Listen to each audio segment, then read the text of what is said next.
Welcome to Plus One Forward, the podcast powered by the Apocalypse, where we talk about tabletop role-playing games using or inspired by the Apocalypse engine. I'm your MC, Rach, and I'm joined by my co-MC, Rich. How are you doing today, Rich? I'm doing great, Rach. Great to talk to you again. Today's topic is something that near and dear to our hearts. It is MC moves and improving your move game. It's time again to shine our focus on the Powered by the Apocalypse MC Toolkit. Most PBTA games give 3 sets of tools for the MC to help structure story and gameplay: agendas, principles, and moves. To quickly recap these, especially for members of the Powered by the Apocalypse community who are players more than MCs, the agenda is the MC's overall goals for a game. The principles are ways the MC approaches and runs the game, and the moves are the MC's reaction to how players are interacting with the game. Yeah, and I'm really happy that we've done it in this order, although, of course, it's podcast, so you can listen to it in any order. But we started with agendas, which was the broadest, right? You could see the horizon. And then we next went to principles, where we got closer. You could see the city, forms, shapes, and the like. And now we're to moves. It's like the roads and the buildings and the details and the trees and the dogs and cats, too. That's where we're at. Yeah, out of these 3, moves are probably the most well-known and discussed. I think there's probably about 3 reasons why moves stick out so much as important, even to gamers relatively new to PBTA games. The first one is moves are reactionary. Agendas and principles tend to be more proactive tools to guide gameplay. The MC needs to make a conscious effort to reach for those tools and put them into play. For better or for worse, the MC could choose to ignore them. Moves come into play as a reaction to what the players do. The MC needs to reach for them or the game doesn't happen. Yeah, or it's very milquetoast, like there's not much game to the game. The second is that moves are more player-facing than agendas and principles. Not only does the MC have to reach for them, but the players have to experience them. So you've moved out of the theoretical and the thematic into the application. Yeah, that can lead to a little, what would be called in football, Monday morning quarterbacking, especially if you can kind of see the moves the MC is reaching for. Yeah, aren't we supposed to not speak their name, Rach? I think that's one of the things, right? We'd never speak its name. I don't know. Once you start staring at a lot of moves, it's kind of like, oh, you turned to your darkest self already. I wonder what move the MC used. Ooh. So what's the third one? Moves, I would make the argument that they are deeply wrapped in the whole mythos of Powered by the Apocalypse. Interesting. Yeah, more experienced players may point out that moves help drive forward a big idea in Powered by the Apocalypse, that fiction changes in reactions to what the players do. New Powered by the Apocalypse players often learn about moves in the answer to what does the MC do instead of rolling dice. Exactly. You're not just doing the physics reaction to all things and rolling dice against the players. You're making moves. Making moves as an MC seems like it would be pretty straightforward. And it is. But our focus today is on improving and tightening your MC practices, expanding your MC skills, and introducing moves when you normally wouldn't reach for them, finding new directions in which to play to find out what happens. Before we go any further, it's important to note that talking about MC moves can be a little bit confusing. There's certain terms and concepts that appear to be standardized across Powered by the Apocalypse games, but that isn't actually the case. These include terms like hard moves and soft moves versus just using the word moves. Mm-hmm. There are designers who have drafted whole flowcharts breaking down how the MC moves fit into gameplay structures of particular games. Right. It's very hard to say this is standardized across the board, but we're hoping to focus today not on gritty design details, but rather refocus our lens on a couple of common situations that appear in many games and discuss how to maximize both your experience as an MC and your player's experience. Great. So when do I make moves, Rach? A lot of Powered by the Apocalypse games break down move triggers into 3 categories. The first is the player rolled a 6 or lower. The second one is there's a slowdown in play and the players are looking to you, the MC, for direction. And the third is the players hand the MC an opportunity, sometimes phrased as a golden opportunity.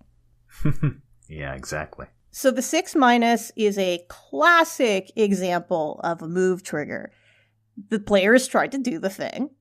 The thing did not go as planned. So now what? How do things get worse? There's some nuances to keep in mind here. Namely, how does this misdrive the story forward?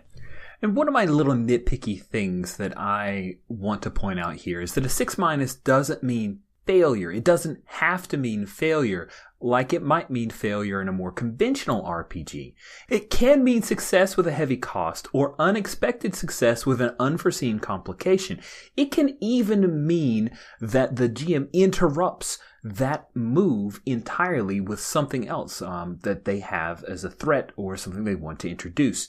The player's attempt to gain the narrative choices failed, but the player character may not have failed, or they may not even perceive the result in the story is a failure on their part. Yeah, as an MC, you should never have a situation where one of your players tries to unlock a locked door, fails, and then immediately the next player gets in line to try their luck. Something should always happen in response. Oh yeah. If we go with that lock example, if you fail to open that lock, the opportunity to open that lock should not be present anymore because you've changed the situation. Mm-hmm. What are some ways to do that? Yes, so some examples are to go to the list I pulled from Dungeon World. You can separate them. So a trap door beneath the character picking the lock swings open, swallowing them whole and slamming shut. You could put someone in a spot, a guard appears and demands to know what's going on. Or you could reveal an unwelcome truth. The characters hear the door unlock and it swings open. A shadowy figure tells the party that they have been expecting them. In more traditional role-playing circles, I would describe the result as an actionable failure. Yes, you failed, you missed, so what are you going to do about it? A clever player should be able to find a direction forward. Right. Now, the second trigger is a little tricky to get a feel for depending on your party. It's that lull in action, as described in games like Masks when all the players look to you. In Apocalypse World, it's whenever there's a lull in the action, there's something not going on, a pause. A slowdown, an awkward moment, that sort of thing. One of my favorite phrases is whenever the players look to you expectantly, right? It's not just a dramatic pause that is being soaked up as a reflection on a particular moment. It's okay, now what? Exactly. I would hesitate to say that this trigger should only be used sparingly because as an MC, it's your job to make the world seem exciting and interesting. That said, you're the MC and the driving force of the game. So you need to get a feel for what slowdowns are, what emotional moments and what space the players need to exist in. Because a slowdown for one group might be another group's soaking in the moment. Once you determine that, it's going to be a lot easier for you to understand the timing of, okay, and now I go. Yeah, and this particular idea can be a little bit challenging at convention games in particular, because you've maybe got 10 minutes to figure out, okay, what's an okay lull and what's not. Yeah, the good news about being at a convention game, you can read the expression. It's not always something easy to do on Hangouts. You have to read body language a little bit more. Now, one of the things before we move on to another trigger, this one of the lull in action, this is the moment that I have personally struggled with early on in running PBTA games when my players had a string of successes.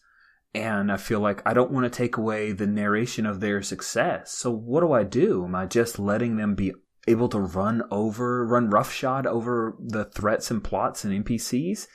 Well, no. You keep the story moving, and then when there's a lull in action, you introduce those new threats. You make your moves. You look at your list, and that's when you go.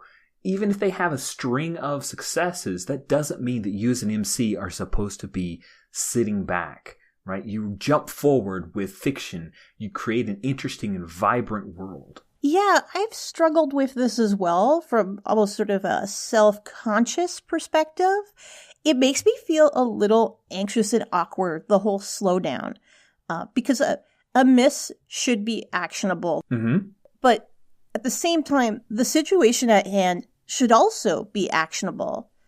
If it's not actionable, you're going to get a slowdown. And I would see this when I was an early MC as a personal failing, that there was a disconnect between me and the players. And I had this really cool idea and it just didn't connect. Yeah. So I think it's important to know that it's not necessarily a failure. Competent, intelligent people miss the point with each other all the time. And this is really an opportunity to go, okay, I need to take a step back and redefine and sharpen what it is I'm bringing to the table. And that's where you can go reach to your moves to up the ante a little bit, to look at what the genre and the fiction wants you to reach for. Right. Let me broaden this out just a little bit. Players looking to you expectantly. We're talking about slowdowns. We're talking about that moment where nothing's happening and everyone looks to you. There's another thing where a player is looking to you expectantly that you may not realize. Like, it took me a little bit to realize, and I don't think most people see this as a trigger for an MC move. But when they go to an NPC and start to ask questions, sure, they could potentially try to read a person or ferret out the truth from them. But in the initial bit of interaction, you can make a move, right? You can introduce a threat. There was a moment in an Apocalypse World game where I was running where the hardholder had gone down to the docks to talk to someone who repaired boats. And he asked the question of, how are things going? And I had the boatwright say, oh, everything's fine. And that was a missed opportunity for me. And a player reached out to me privately. Luckily, this is a play-by-post game. So one of the other players said, hey, you might want to put things a little bit more at risk here. And I said, hold on, let me think about that. That is a really interesting point. Then I had someone else talk to the whole hardholder and say, he's lying, right? That's amazing. Yeah, and so I didn't have to edit what the boatwright had said. I just now put the boatwright's truth in some kind of threat and that there's something he's hiding, and he just wants to tell the hardholder everything is hunky-dory. And so now he's no longer trustworthy. And I was able to also hint at a threat that we built as a front. So it was a definite enhancement to that interaction versus, oh, everything's fine.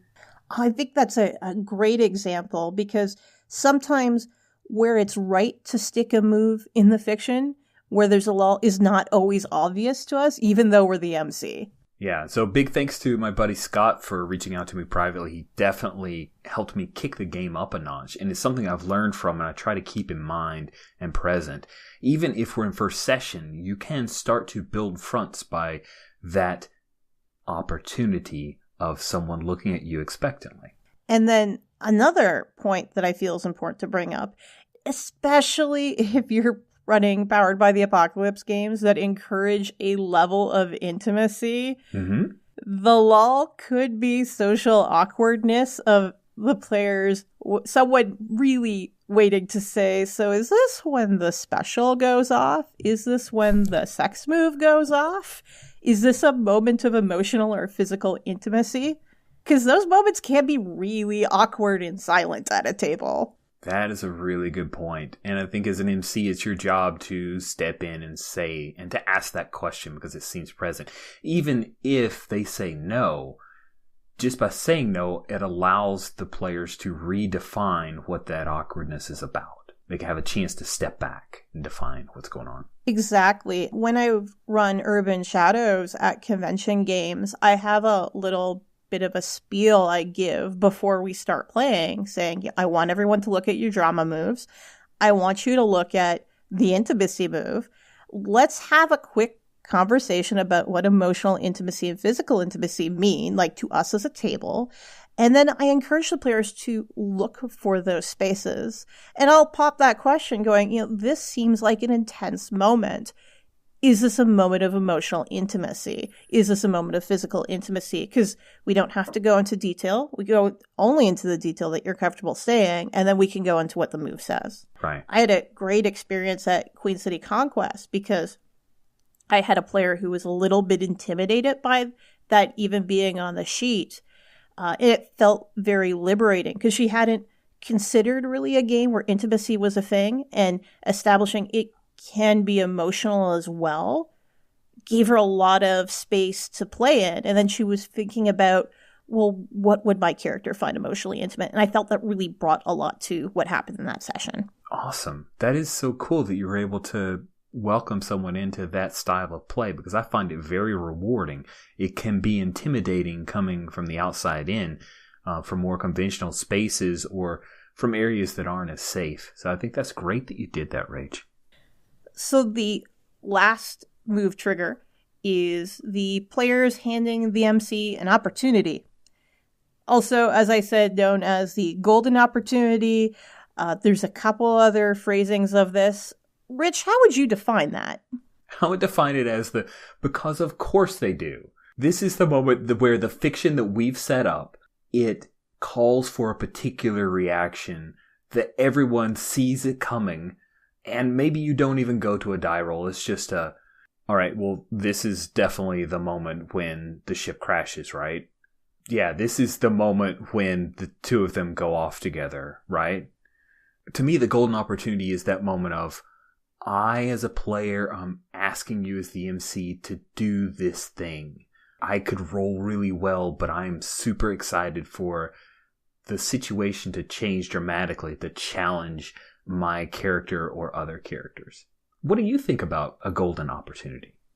I think golden opportunities can be a little bit dangerous because as the MC, we have to remember that our story is not paramount. That's the character's story. The characters, however, can be spinning a dozen plates and choose to let one drop. And if they choose to not act on something and hand you that opportunity, that's also the player saying, no, make this worse for me. And we need to also accept that players aren't necessarily power gaming to make everything be successful, and sometimes it's fun when bad things happen to them. Yeah, actually, it's funny that it's fun when bad things happen to me can actually make games like Legend of the Elements more difficult to run. Did you want to go into that a little bit more? Yeah, so with Legend of the Elements, part of the MC moves are fueled by an economy called chi, and the chi can only come from a player's expenditure of chi. That chi is spent by a player to upgrade a move result. So they roll a failure, they spend the chi, all of a sudden it's a mixed result. They roll a mixed result, they really want the 10 plus, they spend a chi, it becomes that 10 plus. That gives me, the MC, chi to fuel particular fronts in the game. It has a different name, but they're effectively fronts, thinking from the Apocalypse World mindset. And if you have a group of players who are like, no, it's good, go ahead, hit me hard, then all of a sudden you have these entire fronts that will sit untouched, because by the rules of Legend of the Elements, they can only be pushed forward with chi, and you cannot earn chi. You can't just give yourself chi. It is an economy that moves back and forth between the players. Well, it moves from the players to the MC. The MC spends it to advance those fronts. So if you have a group of people who are like, oh yeah, hit me with your best shot, buddy, you better have some other ideas. Please also do the cool thing. Exactly. Well, we've moved through golden opportunities. Here's the hard part, right? They're all hard parts, but you got this big list of moves or reactions. Some games, it's massive. Yeah. There's a couple games where it's pared down a little bit and you might have 10, and if 10 does not seem intimidating, if you've never MC'd before, you'll be staring at it and go, oh no, what happens next? I'm not sure. Yeah, if you're lucky it's 10, because we have some games like Urban Shadows that has moves, and they have faction moves, and there are multiple factions. We have Masks, where there are moves, and then there are NPC moves when they get particular conditions. As these games have evolved and developed from the original Apocalypse World, moves and moves and moves. There's so many moves. Yeah, moves are a big commodity. So, Rich, how do you take the giant move list and distill it down? The age-old question. I see the big list as a menu. Sometimes I know what I'm hungry for. Other times I feel my I feel like maybe I'm done with the cheese enchilada and I want to go for a couple fish tacos because why not? If a move, or as Avery calls them, reactions, she calls them that in Monster Hearts 2, and I love that as an idea or concept. It's a great term. Yeah. A moves list should allow an MC to work within the agenda of the game and apply the principles broadly to every aspect of play. In other words, the moves list helps you to mix up your game. It forces you, or helps you as the case may be, in the moment to run the game as intended. Keep a mental tally on what moves you're using. If you find that you're turning moves back on the player over and over whenever you feel like you're on your heels, what I do, I'll put that move in a box. I'll ban that move for a whole session. It can be scary, right? Because we're already spinning a lot of plates as an MC, and you can't just fall back to rolling dice on your own and statting up baddies. But it helps you to shape and hone your MCing to have different approaches. I think of it like a boxer, right? If you already have a really good right cross, well, maybe you need to do some body work. You need to get in and punch him in the breadbasket because you can't just always stand back and try to jab, jab, jab. I'm sure that I've lost several people, but I've seen a few Rocky movies, so just stay with me, guys. No, I definitely agree. I think there are certain expectations set by other types of role-playing games that result in a little bit of a defaultism in terms of the moves that people will reach for, because it's easy to see a consequence to action be you get damage, like you receive damage, or something within the language of violence is very common, I find, because many role-playing games speak in a language of violence. Games like D&D traditionally, and I swear I'm going to get a ton of comments about how I'm wrong and I don't understand D&D for that, making that statement. Me, personally, what I do at the beginning of a session is I will go and look at my moves, and like you, I'll sit there and go, which ones haven't I used? Because moves reflect the space the game wants to occupy. And if I'm not using some of those moves, then I'm not necessarily inhabiting the whole space the game says this is the type of genre I want to be in. This is the type of story I want to tell. So there might be new places to take the game based on those moves that we've been ignoring. Absolutely. A little bit of story time. I was running Monster of the Week recently, and they got into a hotel room fight with a vampire. And one of the players attacked the vampire. They were like face to face and failed. First instinct, hurt them back. And I did. Then the next person attacked the vampire and they failed because they just had the worst luck. And I'm like, attacking back is so boring. What can I do? And I look at my move list, and that vampire picked up that character and threw them out a window. Because I wanted to change the shape of the conflict, right? I wanted to mix things up. And you know what the result of that was? Instead of it just being, take another 3 harm, I've got buku harm, am I going to use some luck or whatever to heal up and just keep slogging away? All of a sudden, this person's flying out of a window. And this was a low, like the hunters were kind of mundane at the start. Person flying out of the window, and we got to see the very first time where one of the PCs chose to use magic to save their buddy from falling onto a car and getting hurt real, real bad. Oh, that's so cool. It was so great, and that would not have happened if I hadn't chosen to use a different move and set up a different situation to give new opportunities to the characters that were involved in the scene. Yeah, it reminds me of when I was running Monster Hearts, original Monster Hearts, not Monster Hearts 2. I had a situation where one of my players was a vampire and her mother was overworked. Like, her mom worked 5 jobs, comes home to their trailer because that's the type of game we were running, and encounters her daughter struggling, completely strung out with vampire problems. And the vampires player wanted to socially manipulate the mother into disengaging with her. Roll 6-. And I looked at my moves. At the time, I had been really frustrated because I had been in many Monster Hearts games that gravitated towards violence and the escalation of violence. Mm-hmm. So I went for the move, which was jump to the wrong conclusions. Her mother sort of hesitated in that awkward moment and then immediately reacted like her daughter's abusing drugs. Oh, nice. And then tries to be the supportive mom, saying, oh, don't worry, self-exploration, that's the phase we go through. We can get help, there are ways out. And it just snowballed out of control. And it was just so glorious to see the socially manipulative vampire just splat terribly with their parent. Watch him squirm. That is great. MC moves and planning ahead. The dreaded P word, or at least it's dreaded for me. Some GMs, MCs love prep. They do. I used to be that person. I can't say that I am anymore. One of my challenges when I MC is I have a stubborn desire to improv as much as possible. I love to play to find out.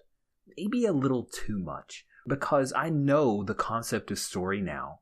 And I also know that the desire is for this game to exist in the moment and be part creation and reaction and then remixing and sharing between the group. But MC moves, some of them are tough for me to pull off if I have not done any prep. In Monster Hearts 2, sometimes the MC should herald the abyss. You probably should have an abyss in mind.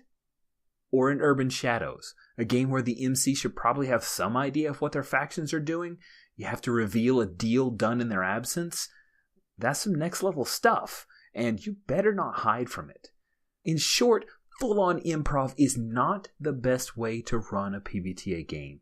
You can, but you are a suboptimal MC because you are taking at least a couple moves off the board. What you're going to find is that everything exists only in the moment. There is no deeper plot that drives actions and reactions.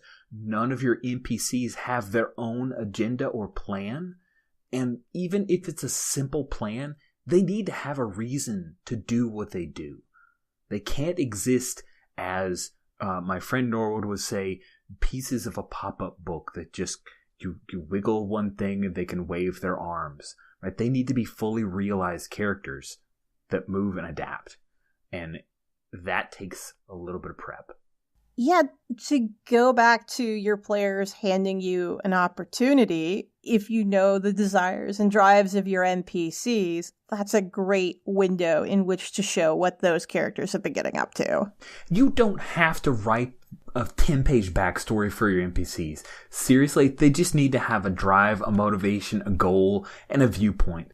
I think when we were discussing this episode, I brought up the comparison to when I was in school, we'd have professors tell us you can't write an essay in one night, except you can write an essay in one night. No, I'm putting a disclaimer. This is not my recommendation for passing English courses, but you can write an essay in one night if you sit and daydream and consider what you're going to write about. Give it some thought. I like idly daydreaming about role-playing games while commuting to and from work on transit. I need something to occupy myself, and that's often what I think about. And it's fun. Prep to me is a bad word because sometimes it means I gotta sit in front of the computer and write a bunch of stuff. Or I'll sit down with some note cards and jot down pieces of information. But it's the kind of work you gotta do. It's part of the commitment of being an MC. And it pays off every single time that I commit a little bit down to paper. It enriches my play, and it's worth it. Be a fan of the game as well as the characters. So, Rach, you had another piece here about moves that you wanted to talk about. Oh, yes. I was thinking about a good way to segue this in. Rich, are you familiar with the phenomenon that the role-playing game community can evolve little pockets of gameplay styles and tricks? Just isolate it from other parts of the wider role-playing community? Yeah, I've seen that. I've seen that from time to time. What have you seen? When I started engaging with the local Southern Ontario Powered by the Apocalypse community, it was back in 2012, I bumped into this phenomenon where players would clearly fail a roll and nothing would happen. The fiction wouldn't change. The game continued on. Sometimes the MC would later make a hard move that didn't have an obvious mechanical trigger. I don't remember who invented the term, but we used to call this move stockpiling. Ugh. So the purpose for this conversation, to make it sound a little bit more accessible, let's go with calling this holding MC moves and define it as the MC has an opportunity to make a move and doesn't take it. Instead, they hold that move and makes that happen at a later time. After a little bit of research, I discovered holding MC moves is backed up in at least one game, Tremulous by Sean Preston. The book mentions the following. The ability to hold hard moves is a powerful tool in the keeper's, the MC's, arsenal. Holding hard moves serves to build a continual sense of impending doom and rising tension as the story moves forward. This is not to say that you need to hoard them, but when players know you have some tucked away, they are torn between treading carefully and rushing towards a resolution of their present predicament. However, in practice, I've seen this come up in sessions of other Powered by the Apocalypse games. See it come out Apocalypse World, early playtests of Urban Shadows. It's a really tempting idea when you start thinking about it. If I were to hazard a guess as to why I saw this happening repeatedly across multiple MCs, it might be a case of information overload. Sometimes players make a move the MC wasn't expecting and roll a 6-. Well, MC, what are you going to do about that? So I struggled with this idea personally, because this is, again, how I saw Powered by the Apocalypse being run. And I really had to take some steps back to punch up my MC game. And I thought of some ideas, and Rich and I batted them back and forth.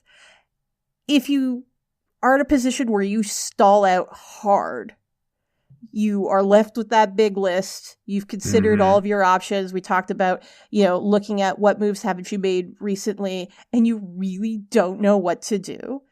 There are other things you could do rather than holding the move.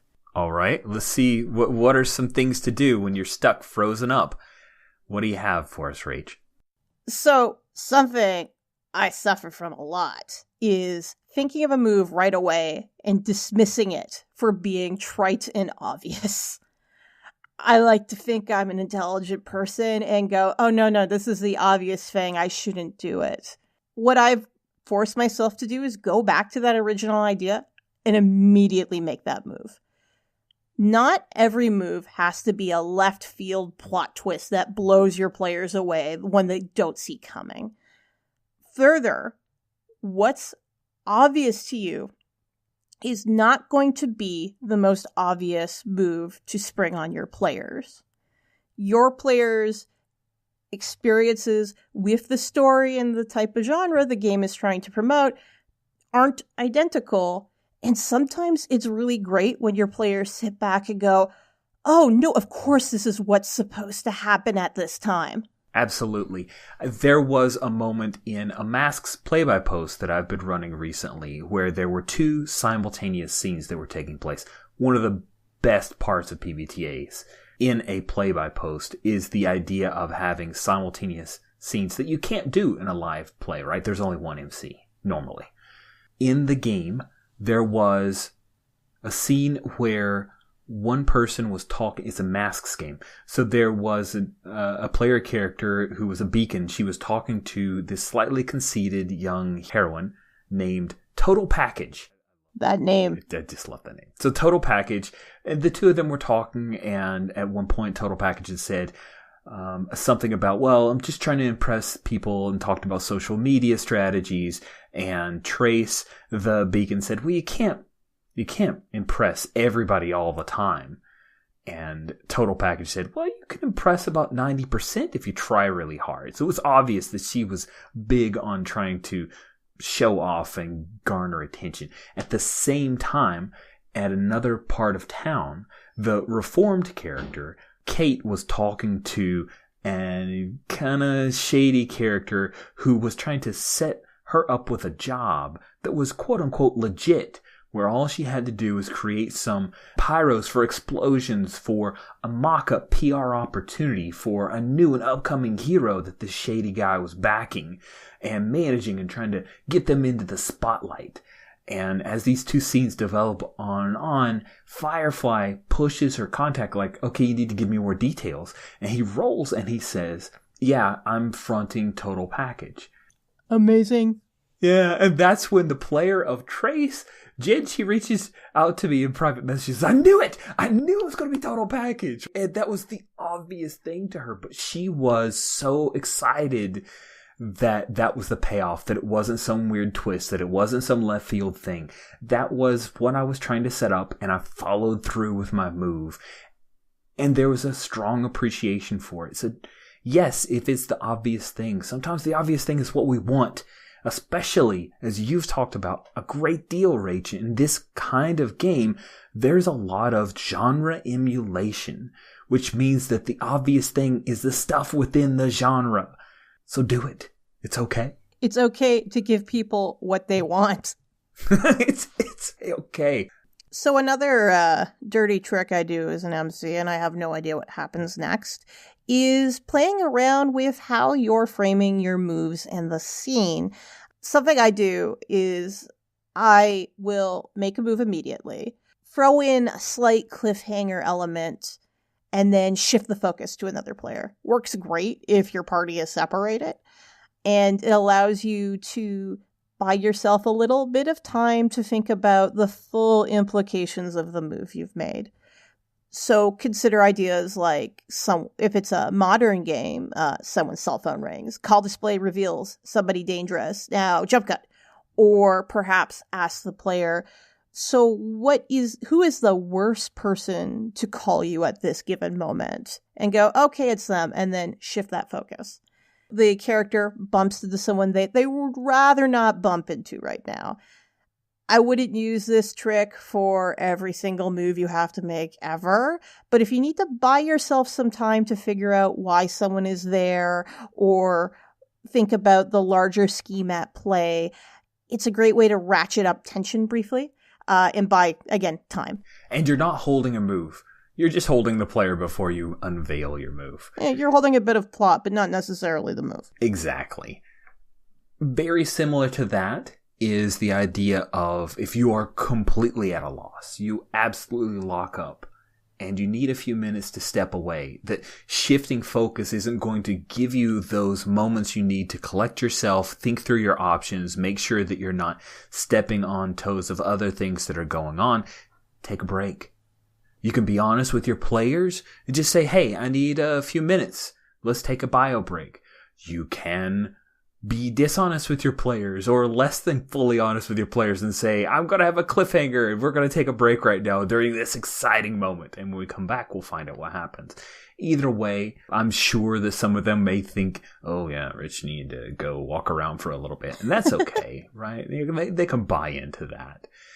Either of those give you that chance to walk, get active, change the space that you're in, like physical space. Don't just sit in front of your computer at a hangout game. Or if you're at a con table, don't just sit there at the con table. Get up, walk around, get the blood pumping, get a drink of water, get some fresh air. That will do wonders. And be honest, people, they like breaks. You may think those marathon sessions are things to achieve or strive towards. They need breaks. We're people. Things happen. We got bodies. Some of us are getting older. We may need more breaks than we used to. I wouldn't use it all the time. But that was something that I work in healthcare, and it took me a long time to realize I do not have to be performing 100% at a gaming table, because in healthcare, one of the hardest lessons is to admit, I don't know. Let me go look that up.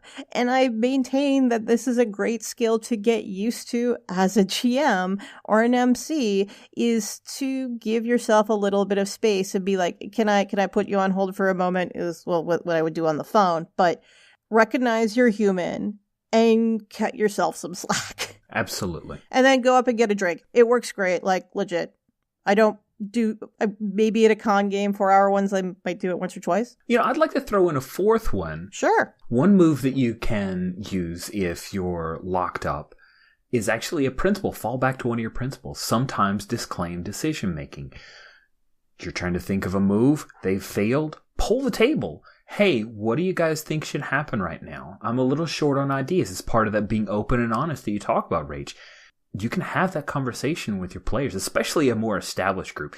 Now, if you got a group of people who are just learning the game, maybe you don't want to pull this one out of your toolbox. But if you're with your group, this is like your 12th, 13th session of fellowship, and you're like, I really don't know what to do on this 6 because you guys have rolled 3 misses in a row, and I'm just, what do you guys think should happen here? And it may be a little bit of conversation, but hey, that's one of the cool things about the moves being a success for a player is they get to choose narrative options. Give those players the opportunity to give input. Hey, doesn't mean you have to choose what it is that they're suggesting to you. It may even be a thing where they spark some interest, like, oh, you're right, I haven't dealt with so-and-so, but you know what, I'm going to do this move instead. Bam, you're rolling again. Yeah, because I'm a mean GM, I like taking the position. Your players will always think of something more terrible than you would because they know your characters more. They know what freaks your characters out, and they know who would be terrifying to come gunning for them. Yeah. Their answer is always going to be worse than the one you make up on the spot. So we've come to the end of what we wanted to talk about this episode. I think that there could be a series of making MC moves, honestly. Don't you, Rach? Yeah, I don't think this is the beginning nor the end of the conversation about moves, but I think it's a good starting point. Or I hope that it's inspired people to give some consideration about how they're framing their moves and how they want to tighten things up a little bit and challenge themselves. And it's tough for us from the approach of, let's talk about a general PBTA structure for moves, because you could get well actually to death. Right? For every, this is how you do it in X game, there is a, but actually you do it this way in Y game. So that can be a little problematic for us as we try to make +1 Forward a more general approach to Powered by the Apocalypse games. But hopefully you found something of note here. Some of our approaches will help to inspire you. And if you have questions, if you have feedback, if you have your own thoughts on how you approach making your MC moves better, reach out to us. Listen to our outro where we give you the places that you can do that. We're on Twitter. We have the Gauntlet-RPG page where you can get +1 Forward and give us comments. We always try to keep our eye out for that. Our Google Plus identities are also out there. So we would love to hear from you. And thank you so much. Thanks, Rach, for coming on. You led the fight here on making MC moves. And I really appreciate how much you made this particular episode awesome. I love the experiences and game stories you've brought to the table to help explore these ideas. Thank you, listeners. +1 Forward is a production of the Gauntlet community, Richard Rogers and Rach Shelkey. You can find us at gauntlet-rpg.com or follow us on Twitter at +1FWD. If you would like to support our show, visit our Patreon site at patreon.com/gauntlet. The games mentioned on this show use the Apocalypse engine, which is a creation of Vincent and Magay Baker. The music for +1 Forward is from the Savage Aural Hotbed CD Gomi Daiko. The songs used are Gomi Daiko, Metal Version, and Hammer of Bill. You can find more amazing tunes by Savage Aural Hotbed on their website, www.savageauralhotbed.com.